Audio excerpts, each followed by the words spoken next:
إن الحمد لله نحمده ونستعينه ونستغفره ونعوذ بالله من شرور أنفسنا ومن سيئات أعمالنا من يهده الله فلا مضل له ومن يضلل فلا هادي له وأشهد أن لا إله إلا الله وحده لا شريك له وأشهد أن محمدا عبده ورسوله أما بعد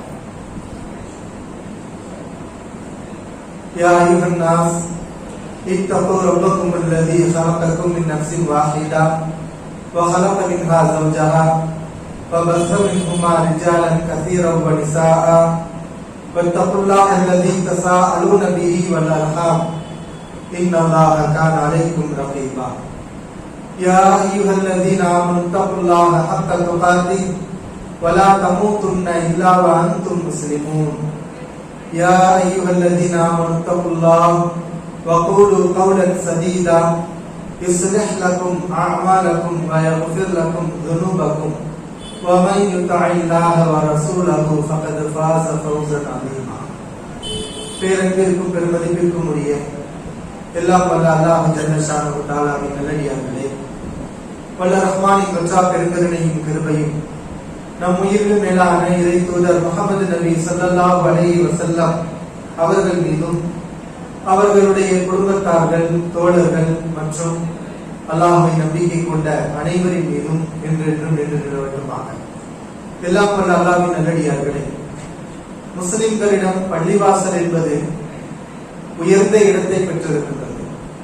ஒரு முஸ்லிமுடைய வாழ்வில் பள்ளிவாசல் அதிக தொடர்புடன் அவன் வாழ்கின்றான்.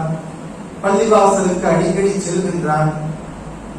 ஏக இறைவன் அல்லாஹ் சுப்ஹானஹு வ தஆலாவை அவன் வழிபடக்கூடிய இடமாக இந்த பள்ளிவாசல் இருக்கின்றது.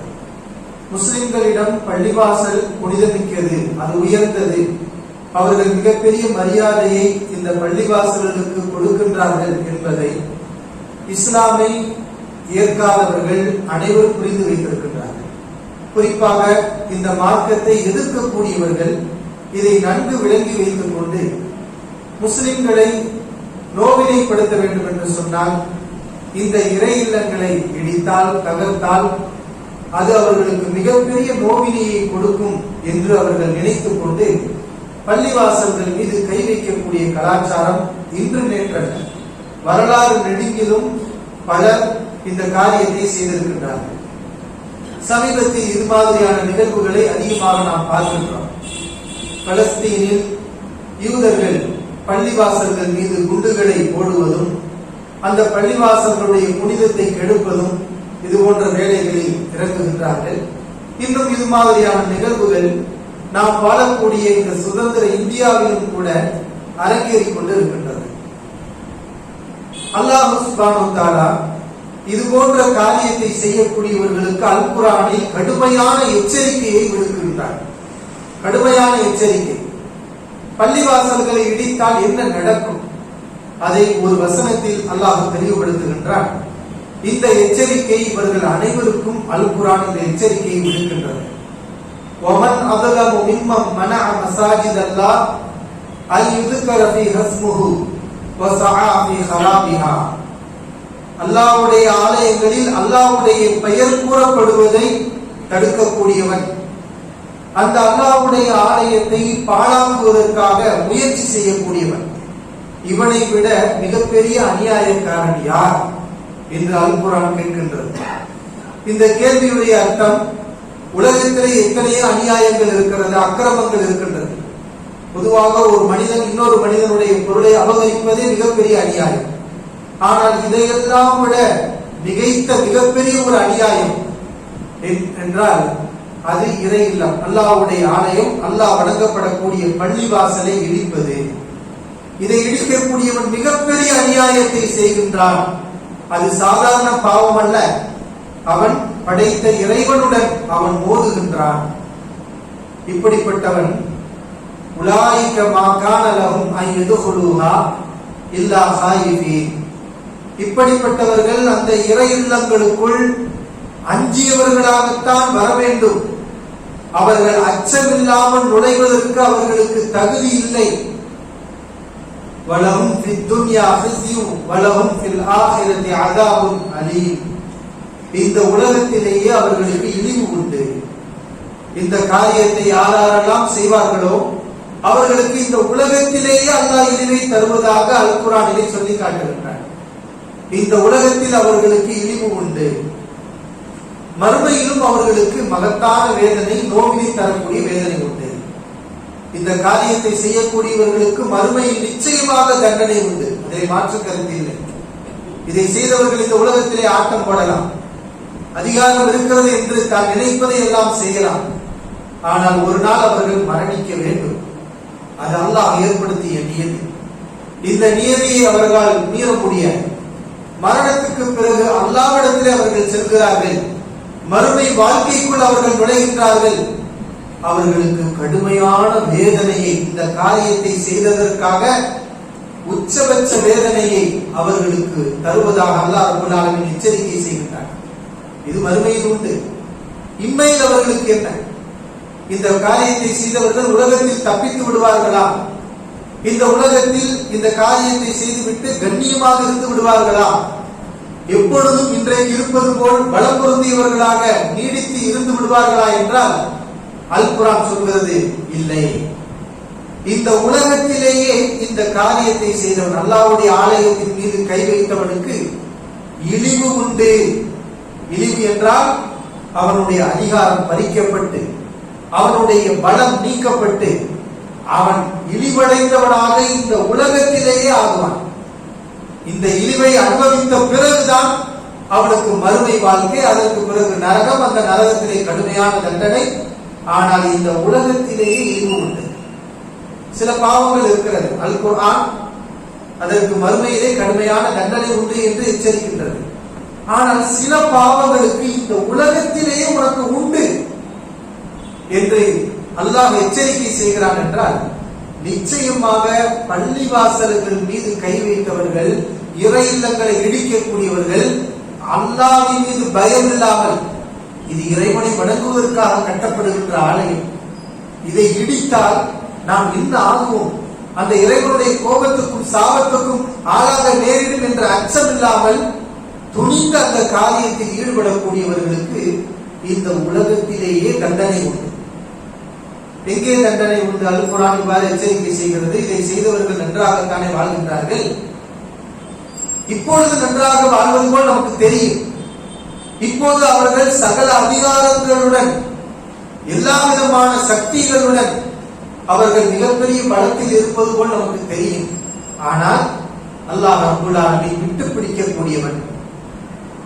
மனிதன் அவசரப்படுவோம், உடனடியாக ஒரு பாவத்தை ஒருவன் செய்துவிட்டால் அவனுக்கு உடனே தண்டனை கிடைக்க வேண்டும், அவன் உடனே தண்டிக்கப்பட்டு விட வேண்டும் என்று நாம் நினைப்போம். இது நம்முடைய பலவீனம். ஆனால் அல்லாஹ் சுப்ஹானஹு வ தஆலா பொறுத்தவரை ஒவ்வொன்றுக்கும் ஒவ்வொரு நேர காலத்தை வைத்திருக்கின்றான். அந்த நேரம் வரும்போது இவர்களுக்கு உரிய தண்டனையை அல்லாஹ் நிச்சயமாக கொடுப்பான். இந்த காரியத்தை செய்தவர்கள் இன்றில்லாவிட்டாலும் என்றைக்காவது ஒரு நாள் இழிவடைந்தவர்களாக, அல்லாஹ்வுடைய அந்த இழிவை சுமந்தவர்களாகத்தான் மரணிப்பார்கள். பிறகு மறுமையிலும் அவர்களுக்கு தண்டனை உண்டு. திருந்திக் கொண்டால் அல்லாஹ் அவர்களையும் மன்னிப்பான். திருந்தினால் எப்பேறுபட்ட பாவத்தை செய்தவர்களையும் அல்லாஹ் மன்னிக்க தயாராக இருக்கிறான். ஆனால் திருந்தாமல் இருந்தால், அப்படி திருந்தியவர்கள் உண்டு. இது மாதிரி பள்ளிவாசல்களை இடித்து தன்னுடைய குற்ற உணர்ச்சியினால் தன்னுடைய தவறை உணர்ந்து அதற்கு பரிகாரமாக ஆயிரக்கணக்கான பள்ளிவாசல்களை கட்டிவிட்டு மரணித்து திருந்தியவர்களும் உண்டு. அப்படி திருந்தினால் நிச்சயமாக அல்லாஹ் ரப்பல் ஆலமீன் அவர்களை மன்னிக்க தயாராக இருக்கின்றார். இல்லை என்றால் இந்த உலகத்திலேயே அவர்களுக்கு தண்டனை உண்டு. அல் குர்ஆன் இப்படிப்பட்ட வேலைகளை செய்தவர்களுக்கு இந்த நிலை வரலாற்றிலே ஏற்பட்டதாக ஒரு சில தகவல்களை குறிப்பிடுகின்றது. இன்றைக்கு நாம் பார்க்கக்கூடிய இந்த பலஸ்தீன், ஒரு காலத்திலே நசராக்கள் பைத்துல் முகத்தஸை இடித்து தரைமட்டமாக்கினார்கள். இந்த பைத்துல் முகத்தஸ், நிமிர்ந்து நிற்கக்கூடிய இந்த பைத்துல் முகத்தஸ் வரலாறுகளில் அது சந்தித்த பிரச்சனைகளை பார்த்தால் பலமுறை அது தீக்கிரையாக்கப்பட்டிருக்கின்றது, பலமுறை அது இடித்து தகர்க்கப்பட்டிருக்கிறது, மறுபடியும் அது கட்டப்பட்டிருக்கின்றது. இன்றைக்கு முஸ்லிம்கள் அங்கே தொழுவதற்கு அனுமதிக்கப்படாமல் தடை செய்யப்படுகிறார்கள். அங்கே தொழக்கூடிய மக்களுக்கு ஒவ்வொரு நாளும் நோயில் தரப்படுகிறது. அல்லாஹ் இவர்களைத்தான் அல்லாஹ்வுடைய பெயரை துதிப்பதை தடுக்கக்கூடிய இவர்களை விட அநியாயக்காரர்கள் யார் என்று ரப்புல் ஆலமீன் சொல்லி காட்டுகிறார். ஆனால் வரலாறுகளை எடுத்து பார்த்தால் யாரெல்லாம் இந்த ஆலயத்தை இடித்து தரைமட்டமாக்கினார்களோ அவர்கள் எல்லாம் நிரந்தரமாக அதிகாரத்தில் இருந்த வரலாறு இல்லை.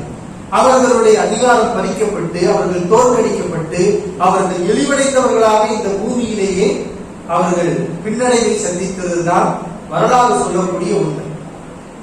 நாம் அடிக்கடி ஓதக்கூடிய ஒரு அத்தியாயம் சூரத்துல் ஃபீல். யானை படையை நபியே, உம்முடைய இரட்சகன் என்ன செய்தார் என்பதை நீ பார்க்கவில்லையா? யார் அந்த யானை படை? யமன் நாட்டில் இருந்து ஒரு கிறிஸ்தவ மன்னன், ஆபிரஹா என்ற கிறிஸ்தவ மன்னன் காபாவை இடிப்பதற்காக யானை படையுடன் வந்தார். இந்த காபாவை நிர்வகிக்கக்கூடிய குறைசிகளிடம் ஆயுத பலமோ யானை படையோ எதுவுமே இல்லை. அவர்கள் பலவீனர்களாக இருந்தார்கள். இந்த ஆபிரஹா என்ற மன்னன் அவன் போட்டிக்கு ஒரு ஆலயத்தை யமனில் எழுப்பினான். ஆனால் அது மக்களால் அங்கீகரிக்கப்படவில்லை. காபாவின் மீது மக்கள் ஆர்வம் கொண்டு ஆசை கொண்டு அங்கே கூட்டமாக குழும்புகிறார்கள். இதிலே பொறாமைப்பட்ட அந்த மன்னன் காபாவை இடிப்பேன் என்று யானை படையுடன் வந்தார். அல்லாஹ் ரப்பல் ஆலமீன் என்ன செய்தான்? அவனை அழித்து நாசமாக்கினான். ஒரு பறவையை அனுப்பினான். அந்த பறவை சிறு கற்களை எறிந்தது. அந்த மிகப்பெரிய படையை மனிதர்கள் எதிர்கொள்ளவில்லை. அல்லாஹ்வுடைய படைப்பினம் இந்த பறவைகள் எதிர்கொண்டு அவனை துவம்சம் செய்து அந்த யானை படையை ஒன்றுமில்லாமல் காஸ்மி மக்கூல் வென்று விழுங்கப்பட்ட வைக்கோலை போல மாற்றியது என்று அல்லாஹ் ரப்பல் ஆலமீன் சொல்லி காட்டுகிறார். நபிகள் நாயகம் ஸல்லல்லாஹு அலைஹி வஸல்லம் அவர்களும் சஹாபாக்களும் காபாவிற்குள் உம்ரா செய்வதற்காக வந்தார்கள். அந்த நேரத்தில் இந்த குறைஷிகள் தங்களுடைய பலத்தை பயன்படுத்தி அவர்களை உள்ளே நுழைய விடாமல் தடுத்து நிறுத்தினார்கள். அவ்வளவு பேரும் ஆத்திரப்பட்டார்கள், கோபப்பட்டார்கள். நாம் எல்லாமே வணங்குவதற்காக வந்திருக்கிறோம், சண்டையிடுவதற்காக வரவில்லை. ஹுதைபியா உடன்படிக்கை நடந்தது. அன்றைய நேரத்தில் குறைஷிகள் மாதட்டி கொண்டார்கள். நாங்கள் இவர்களை தடுத்து விட்டோம், எங்களுடைய அதிகாரத்தை காட்டிவிட்டோம், இவர்களை ஒடுக்கி விட்டோம், இவர்களை உள்ளே நுழைய விடாமல் விரட்டி விட்டோம் என்று குறைஷிகள் அன்றைக்கு பெருமை அடித்தார்கள். ஆனால் அல்லாஹ் சுப்ஹானஹு வ தஆலா என்ன செய்தார்? ஹுதைபியா உடன்படிக்கை நடந்து முஸ்லிம்கள் தடுத்து நிறுத்தப்பட்ட ஒரு சில வருடங்களிலேயே அதே பூமியை முஸ்லிம்களுக்கு அல்லாஹ் வெற்றியாக கொடுத்தார். ஆணவம் பிடித்த இந்த குறைஷிகள் அடங்கி போய் இழிவடைந்தவர்களாக நின்றார்கள் என்பதை வரலாறு நமக்கு சொல்கின்றது. ஆக இந்த தகவல்கள் எல்லாம் நமக்கு உணர்த்தக்கூடிய உண்மை என்னவென்றால், அதிகாரம் இருக்கிறது என்பதற்காக தலைகால் புரியாமல் நடக்கக்கூடாது. யாருடைய புனித ஆலயத்தின் மீதும் கை வைக்கக்கூடாது. இன்றைக்கு இந்திய நாட்டிலே எத்தனையோ கோவில்கள் இருக்கின்றது, மக்கள் வழிபட்டுக் கொண்டிருக்கின்றார்கள், எங்கும் பிரச்சனை இல்லை. ஆனால் உன்னுடைய மத ஸ்தலத்தை நீ உருவாக்க வேண்டும் என்று சொன்னால் நீ சொந்தமாக இடம் வா. இந்த நாட்டிலே இவ்வளவு இடங்கள் இருக்கின்றது, அந்த இடத்திலே தாராளமாக கட்டலாம், அதை ஆட்சேபனை செய்வதற்கு யாரும் இல்லை. ஆனால் ஒரு சமூக மக்கள் இறைவனுடைய ஆலயம் என்று உயர்ந்த இடத்தில் வைத்து வணங்கிக் கொண்டிருக்கக்கூடிய ஒரு ஆலயத்தை தகர்த்து அனைவருடைய உள்ளத்தையும் காயப்படுத்தி அனைவருடைய உள்ளத்திலும் ஒரு ரணகலத்தை ஏற்படுத்தி வேதனைப்படுத்தி இப்படி வணங்குவது அது சரியா? அது இறைவன் ஏற்றுக்கொள்வானா? உண்மையில் வழிபாடாக இருக்குமா? அது வழிபாட்டு தலமாக இருக்குமா என்பதையெல்லாம் நாம் சிந்தித்து பார்க்க வேண்டும். ஆக இந்த காரியத்தை செய்தவர்கள் திருந்த வேண்டும். இல்லை என்று சொன்னால் அவர்கள் அல்லாஹ் ரப்பல் ஆலமீனால் விரைவில் அவர்கள் தண்டிக்கப்படுவார்கள், இழிவை அடைவார்கள். அல்லாஹ் ரப்பல் ஆலமீன் அனைவருக்கும் தெளிவை கொடுத்து நியாயத்தின் பக்கம் உண்மையின் பக்கம் நிற்கக்கூடிய நன்மக்களாக நம் அனைவரையும் ஆக்கி அருள் புரிவானாக. வாஹிரு தஅவானா அல்ஹம்துலில்லாஹி ரப்பில் ஆலமீன். அஸ்ஸலாமு அலைக்கும் வரஹ்மத்துல்லாஹி